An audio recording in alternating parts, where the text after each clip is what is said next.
Ben, ma récente définition de la gratitude, ce que je cherche moi, c'est à dire le sens des choses.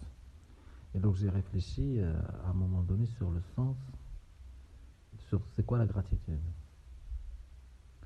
Et je suis arrivé à la définition simple suivante. Parce que, j'aime bien ce que dit Leonardo da Vinci. Il dit Simplicity is the ultimate sophistication. La simplicité, c'est l'ultime sophistication. Oui, j'adore ça quand il dit ça. Il le dit simplement aussi. Ok. Il le dit en 4 mots. Simplicity is the ultimate sophistication. En gros, tu supprimes le in. Is the so, simplicity, ultimate sophistication. Tu réunis ces 3 choses, ces 3 ingrédients. Tu, tu, tu traces juste un trait en fait. C'est une symétrie. C'est un pattern. C'est juste un trait. C'est un hint. C'est un clin d'œil. C'est un geste. C'est oui, un clin d'œil. Un fil. C'est un air, un vent, une impression, une intuition. Mais voilà, c'est simple. C'est évident. C'est ce qu'il faut au bon moment. Là où il faut, comme il faut, c'est que ça tombe comme. Voilà. C'est du bon sens, on dit. Au boulot. On dit c'est du bon sens. Oui, ça fait sens. Et ça roule. Ça roule. Ça passe. Ça file. Oui. Après, ça file, ça passe pas la même chose. Ça passe, c'est juste ça passera, oui, mais il y aura des soucis, mais bon, étant donné. Voilà, on s'en fout, ça va rouler.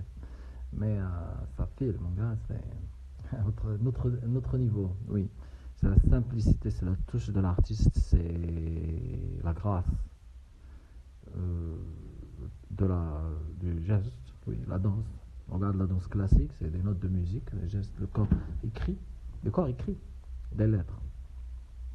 Enfin, écrit avec les lettres, le geste, les lettres, et elles, elles défilent sur une time série. Enfin, elles varient dans le temps. En fait, c'est un geste qui varie dans le temps. Voilà. Pour le voir d'une certaine façon, changer un peu d'angle pour voir plus de choses. Je tourne un peu ton regard pour te dire, oui, la danseuse du ballet, elle danse, oui, c'est une façon de nommer la chose. Je ne sais pas ce que tu signifies, comment tu sens et tu conceptualises la danse, que tu nommes la danse. Pour moi, elle écrit. D'ailleurs, elle soulève des émotions, elle touche les gens dans leur âme, c'est-à-dire dans la façon de penser, de sentir. Donc ça, elle leur fait quelque chose, donc elle les fait résonner, elle les fait vibrer, elle les laisse pas indifférents. D'ailleurs, plein de monde qui vient la voir, qui l'attire. Euh,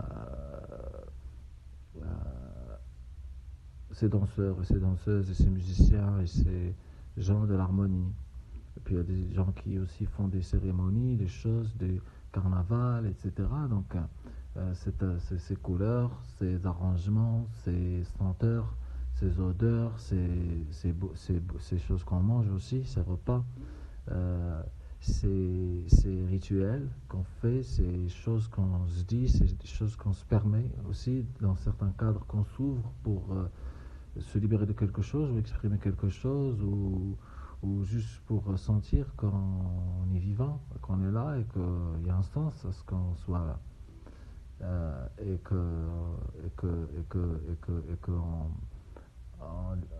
qu'on vit avec les autres. C'est-à-dire que l'humain, c'est un animal social. Il n'est pas fait pour vivre seul, sauf quelques quests de chemin, mais toujours un retour.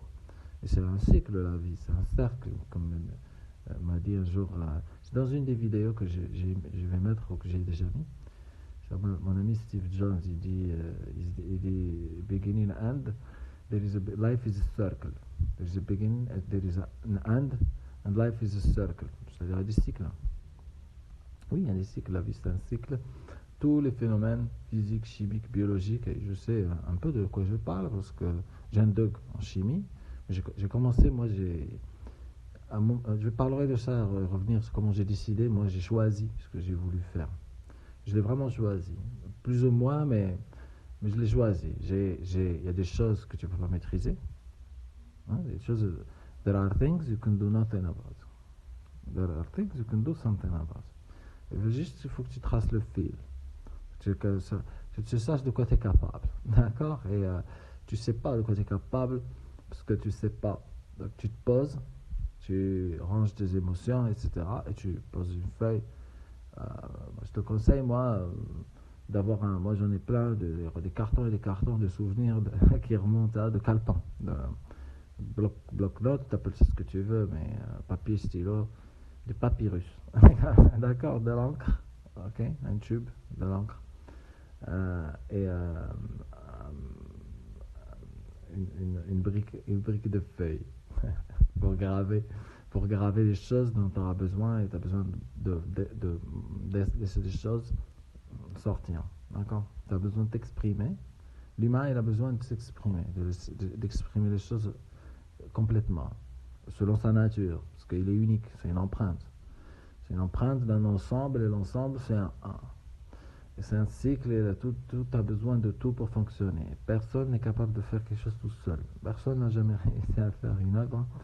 Les avions, les frères Wright, Thomas Edison, Tesla, tout ce que tu veux, tous les grands, les anciens, les philosophes, ils ont tous construit, monté sur, voilà, continué à monter sur la montagne, tombent de temps en temps, civilisation, sombre dans l'obscurité, puis repartent dans la lumière, parce qu'il y a toujours de l'espoir au fond de la boîte Pandore. Il y a toujours de l'espoir, et parce que de curiosité, quel espoir aussi, parce qu'il y a toujours une porte qui s'ouvre quand toutes les portes se ferment, je peux te remarquer aussi. C'est-à-dire quand on croit que c'est bon, il y a quelque chose. Mais oui, parce que tu conceptualises avant un petit monde, et puis quand il y a tout ce qui se ferme, ça t'encourage à porter ton attention sur autre chose que ce que tu as l'habitude de chercher pour filer ta vie. Et là, il y a une petite porte de sortie par là. Oui, c'est la porte d'Alice, au fond de la caverne. Et c'est le passage, voilà, ça a toujours été là, hein, le parc, la rivière, et puis le lapin, c'est toi, le lapin pressé, une petite curieuse, puis tu tombes dans le trou. Bon, maintenant il y a la porte, et puis la porte elle parle dans ce monde-là, qui est un peu caché comme ça, sous les arbres. C'est le monde de l'image. Voilà, elle commence, Ali, si t'as pas, je sais pas si t'as remarqué, mais c'est un écrit de Lewis Carroll, mon gars. Là, je sais quand même un petit peu de quoi je parle, parce que c'est un mathématicien, lui, de la logique, de l'absurde, de ce genre de choses, du langage linguistique. Lui, à mon avis, comprend, je pense certainement mieux que moi, c'est sûr, c'est le rapport entre la mesure et les mots. C'est parce que lui, c'est l'inventeur du mille pattes. Non, mais il faut que je t'explique, Lewis Carroll. Il a écrit ce bouquin, c'est peut-être le bouquin de contes de fées le plus lu, le plus connu dans le monde. Alice au pays des merveilles. Et après, il y a le loup, le chaperon, le petit chaperon, le petit chaperon rouge, la tourida et l'ahmar. On connaît, nous, ça, tout ça. J'ai adoré, j'ai vu une maison d'édition qui font raviver la flamme des lumières. Je vais en parler, ces gens-là. Parce qu'ils font. J'ai acheté leur bouquin, j'ai tout acheté. J'ai adoré ce qu'ils font. Et puis ils représentent, ils font du dessin, ils font de la caricature, oui, sur les prophètes et tout. Et tu vas voir, tu vas voir, mon gars. Comment ils arrivent à faire de caricature, eux, oui, et enseigner aux enfants, mon gars. J'ai vu ça au Maroc. Aïe, aïe, aïe. Ah non, mais c'est, voilà, Menbit al-Ahrar, les hommes libres, et Masriq Anwar, voilà, le personne, vous avez dit de la lumière sur l'Occident, sur l'Ouest, les gens du vent. Il y a quatre directions, mon gars. Le vent, il siffle toujours du côté des Flyboys. Bah oui, mon gars. Par l'arbor, hein, par un coup, il saute par l'arbor, un coup, c'est par là. Et puis voilà, le coq, de temps en temps, il fait. Il ne vole pas vraiment, le coq. Mais voilà, il fait des battements d'ailes sur la Libye. Il va larguer des. Voilà. Il lâche des caisses, il revient, et puis après, ça trouve perce par en bas. Parce qu'il y a un fond, la Libye, tu lâches voilà, des pchites par-dessus, ça tombe. Et puis, au fond de la marmite, en Libye, il y a un fond. Voilà. Et puis, tu as Perse. Puis après, après, il y a le Tchad. Et puis, à la Libye, à côté, c'est l'Algérie. Et puis, juste en dessous, il y a le Niger. Et puis en dessous du dessin, il y a le Nigeria. Puis c'est Gao, Agadez. C'est par ici que ça remonte à il y a le Bénin à côté. Puis à côté, Nouakchott. Voilà, tu vas jusqu'à Mauritanie, mais après Sénégal, Guinée-Bissau, Guinée-Conakry, euh, euh, Bamako. Ça remonte, et puis sous le Nigeria, c'est le Cameroun. Ça, c'est l'Afrique de l'Ouest, mon gars. Et le Nigeria, c'est le métal, c'est le fer, et c'est. Je sais plus à combien, ça change tous les jours, je sais à combien de millions d'habitants ils sont, rien que la ville de Lagos. Peut-être, je sais pas, peut-être 10 millions d'habitants juste à Lagos. Et puis, c'est la plus grosse population, c'est le Silicon Valley pour moi. Le Nigeria, c'est le Silicon Valley de l'Afrique pour moi. Puis, j'ai rencontré plein de Nigériens, mon gars. À chaque fois que je rencontre un, un homme de la route, un voyageur, un homme du voyage. Voilà, comme moi je les vois comme des hommes du voyage, que je les vois à l'image du compagnon, jeune compagnon qui prend son sac à dos, qui sort de son village, puis il sort, il prend sa canne de Moïse, battu bâton, et puis il s'habille bien comme il faut, etc., etc., et puis ça impose une discipline, parce que lui il part pas avec le chien au cul, avec sa bouteille de mauvais vin ou de bière de pisse, demi-litre de pisse de bière dans la poche. Non, lui il part pour découvrir le monde, pour voyager, je connais cet air-là, cet esprit-là en France, les jeunes qui cherchent ça, qui sont à la recherche de se découvrir au travers de l'art, du métier, du sens de la vie, de la nature, de leur place, du monde, etc. Ils veulent se construire des fondations solides, passer des choses, des valeurs à leurs enfants, garder certaines valeurs, un attachement à une forme de spiritualité, mais libre, qui compose, qui fait des repas, qui déguste, qui fait déguster à d'autres, enfin voilà, c'est des cuisiniers. Pour moi, les Français, c'est des cuisiniers de leur art de vivre. Et c'est Émile Zola, ça. J'ai dû le lire, ce bouquin-là. La joie de vivre, d'Émile Zola. J'ai dû le tu vois, déjà, j'ai encore du mal. Avec le gigot, la vie, la vie simple, mais bien pleine. Et ben c'est le gigot qui saigne, machin, les yeux du voisin, noir olive, et la fille, tu vois, des trucs simples, mais waouh, il te ralentit, mon gars, il te ralentit. Puis Victor Hugo ici, puis la bête humaine, et puis, oui, puis Germinal, et puis, oui, lui, c'est Archange qui explose de la toile. C'est ce que raconte Tot aussi. C'est égyptien. C'est ça la représentation qui se font de l'esprit de la République, de la liberté. Et en fait, ça révolve toujours autour de l'enseignement, de l'éducation, des eaux. Cam, la main qui nourrit des eaux, ok, de la sagesse. Parce que c'est Al, c'est par ça. C'est Allah aussi, c'est Al, c'est Ali, c'est Al, c'est Elle, c'est Yael, Ael, c'est Al, c'est un préfixe qui veut dire juste le nom de tous les anges, ça se finit toujours par Ael. Et puis le début, c'est Allah, c'est Al, et ça, c'est juste après, c'est juste une lettre. Et puis nos frères juifs, eux, ils disent Yod He Vav He, que je salue mes frères, au Maroc et ailleurs, hein, mon gars. Même ceux qui travaillent dans le business, mon gars, les usines. Ben, mon gars, oui. Et puis j'ai des profs aussi, même, mon gars, je crois que tu as le monde. On est des collègues, bon. Des partenaires, mon gars.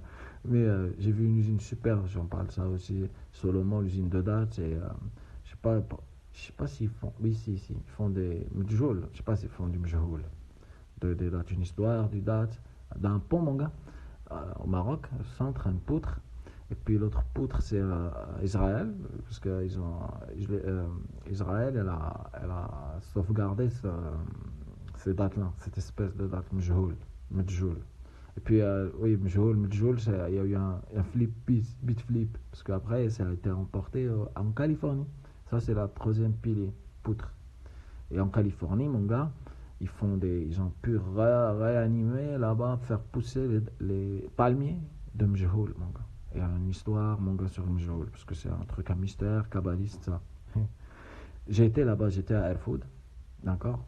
Et il y a un cimetière des Juifs à Erfoud. Je suis passé là-bas, j'ai visité.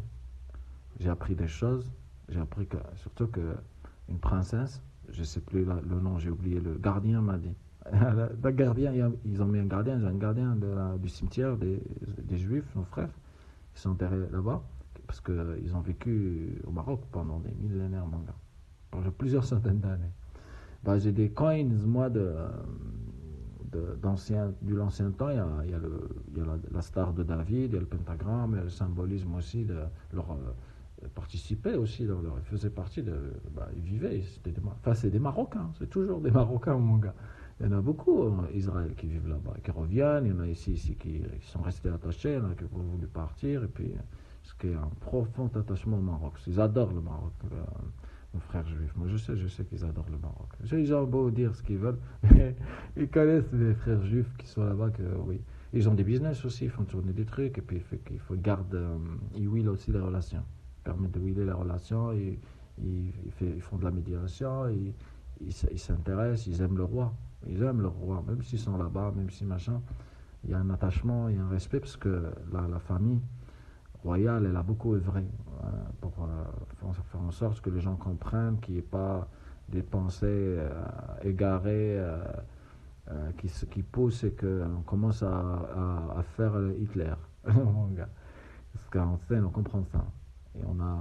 Ils ont tellement de sagesse, notre famille. Voilà, le chêne, mon gars, l'arbre, que si je sène, je sève, que si je mouline, que si je racine, je descends de source. Enfin bref. Enfin, bref, mon gars, c'est fractal. Ça finit jamais. Ça va jusqu'au début, ça recommence. Ça révolve, c'est éternel. Dans notre monde, le monde, c'est des étoiles, c'est un cosmos. Et puis, faut, mon pays, le Maroc, c'est une étoile brillante, mon gars, c'est la star de Vénus, mon gars. Puis toute l'Afrique aussi, hein, c'est des pétales. Et toutes ces pétales, elles forment une seule rose, mon gars. Ah oui, parce qu'après, il y a plusieurs pétales qui se mettent, après ça se mélange, après ça devient une rose, mon gars. Et, même si c'est l'Afrique, la rose de l'Afrique, elle est blanche. Oui. Bah, après, il y a la rose d'Acapone, en Sicile. Ses frères aussi, c'est la Manon. La Manon.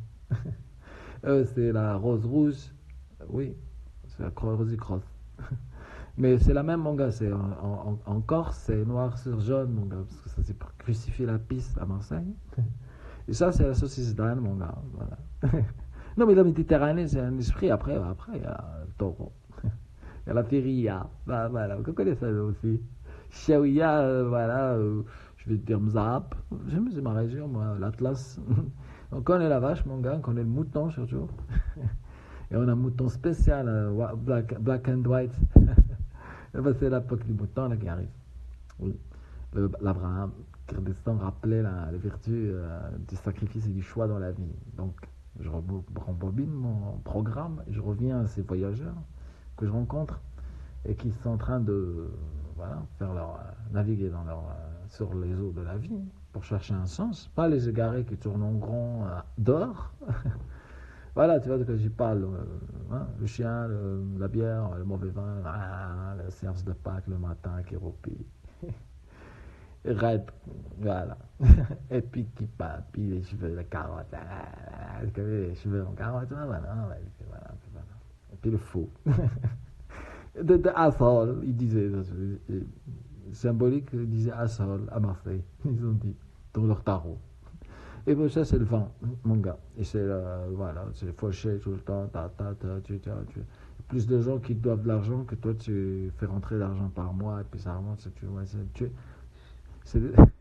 c'est le gouffre de la dette.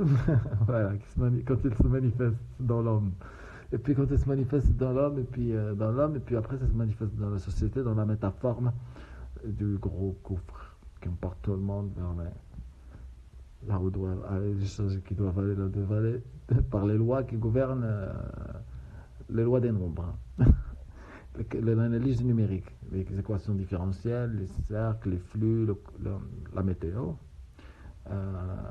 les équations de chaos et l'équilibre et comment on flippe entre les états. Ben ça c'est après, c'est l'algèbre.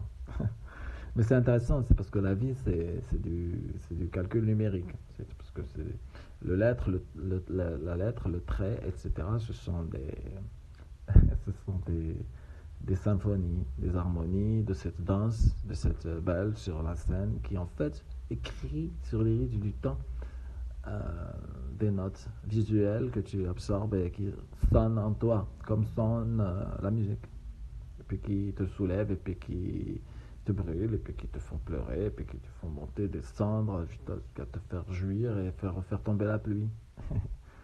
Oui, une symbolique dans la vie, si tu veux. Il y a des poètes aussi. Et puis, ça leur permet de s'ancrer, en fait. Ce sont des cristaux, des pierres. C'est pour ça, les anciens, à mon avis, faisaient ces grandes œuvres fractales, comme ça, symboliques, alignées, etc. C'est pour s'ancrer. S'ancrer, pénétrer la pierre, en fait. Et c'est parce qu'ils pénètrent la pierre. C'est une symbolique, une métaphore pour dire il pénètre le subtil, c'est-à-dire il sépare le vrai du faux, il sépare la matière du subtil et les formes, et ils ne restent pas sur la couche. Ils vont jusqu'à cerner, maîtriser, etc. C'est des hommes qui vont vers le chemin de la lumière, c'est-à-dire la connaissance, la sagesse, par la mesure, l'harmonie, etc. Et donc je dis, la clé pour ça, c'est l'étonnement. Tu t'étonnes pour que tu ailles sur le chemin de la lumière et l'exploration, de comprendre l'intérêt que tu as dans ça. Et que nous tous, on a ça. Et puis, c'est comme ça. Pour que tu aies un intérêt toi, il faut qu'il y ait un intérêt ailleurs, et puis il faut que tu comprennes, voilà, tu intègres le monde en toi, et pour que tu strives. Falah, on dit. Muflihun, il y a des conditions. 3 fois 2, 6.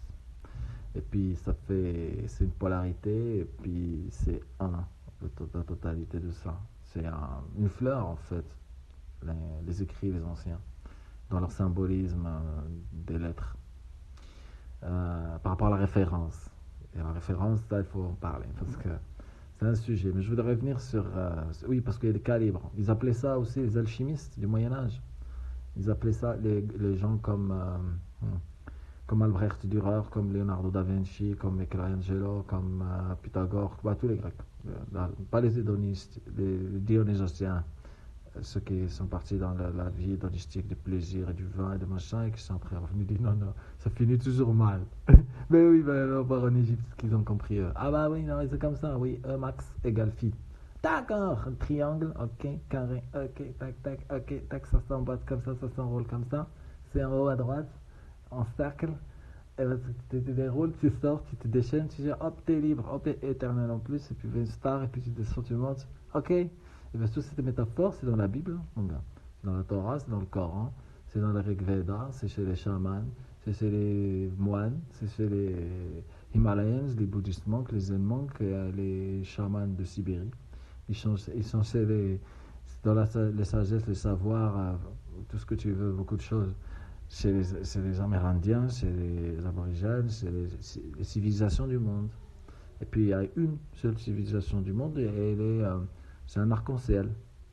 C'est, oui, plusieurs gays, et voilà, mais c'est une chose ça. Et puis c'est une seule lumière en fait. Et puis voilà, et puis l'arc-en-ciel, c'est comprendre que c'est aussi une chose, et que ça se diversifie, oui. Mais c'est parce que c'est il y a une polarité, il y a une structure, il y a des cardinaux, il y a des directions, il y a des harmonies, il y a des choses à faire, des choses à pas faire, des choses dans ton intérêt, des choses pas dans ton intérêt, et plus dans le plaisir de la vie que le moment présent. Il y a aussi ce que tu planifies, comment tu conceptualises le futur, et comment tu acceptes de faire des sacrifices aujourd'hui pour un meilleur demain. Et en fait, c'est comme ça que la vie marche. C'est parce que c'est la vie te résiste que la vie existe. C'est parce que c'est la terre te supporte, ok, que toi tu existes, porté par le tapis sur lequel tu marches. Ça, c'est la gravité. Et puis la matière, elle descend en bas parce que la lumière monte en haut. Parce que le feu brûle au centre de la terre, et puis ça monte le feu, et la lumière, elle revient à sa source, comme l'arbre brûle, te donne le feu, te réchauffe comme le soleil, et puis il repart. Mais c'est ça, c'est juste le rayonnement d'énergie qu'il a stocké pendant qu'il était en train d'écrire sur les rites du temps et d'apprendre sur la vie. Parce qu'il apprend, il est dans un processus de learning, l'arbre. Enfin, toute la vie, elle est sur un processus de learning. C'est pour ça qu'elle pousse et qu'elle mute et qu'elle essaye des choses et qu'elle répète et qu'elle y va et qu'elle a une façon d'y aller, que l'univers est intelligent, qu'il y a une intelligence. Donc on baigne dans une intelligence. Et c'est l'intelligence mentale. D'accord, donc tu pénètres le monde. La matière, c'est comme si c'est rien. C'est en fait, la matière, c'est ce que tu en saisis. Et puis tu saisis des choses sur la matière, sur la structure de l'univers, des mathématiques et des nombres et de la structure et des lois et des tendances, ce qu'a envie de faire le monde, de l'aigle, comment il vole, comment il arrive à rester stable dans ce chaos de vent. Bah, il a un algorithme, mon gars, de neurones dans son cerveau. Il a tout un truc, tout un machin connecté. Lui, il sent, il a un fil, il a des capteurs. Et puis même si le vent est turbulent au haut de la montagne, et lui, il arrive à rester à planer. Et puis quand il est à l'ascendant, lui, il sait faire des cercles et monter avec, et il se fait porter par le vent. Ce qui ne résiste pas comme le corbeau. Le corbeau, il attaque le... Je sais pas si tu sais, le corbeau, il attaque l'aigle. Oui. Il monte dessus, il pique. Mais l'aigle, il ne se bat pas et il gère son énergie différemment. Il remonte avec le cercle. Enfin, il remonte. Et puis, le corbeau, il ne peut pas monter aussi haut que l'aigle. Et ben, contemple. Et c'est des lois dans l'univers et autour de toi et dans la forêt, etc. Et si tu te connectes, mon beau, après, tu deviens beau. Beau. Et après, tu ne sais plus te défendre contre... Enfin, faire ton chemin. Ça, c'est juste le rituel d'initiation à la vie. Se faire jeter dans la forêt, mon gars. Et donc j'ai dit, voilà ce que ça permet d'acquérir, ça. Bah, la gratitude. Et la gratitude, c'est quoi? C'est de reconnaître le miracle de la vie.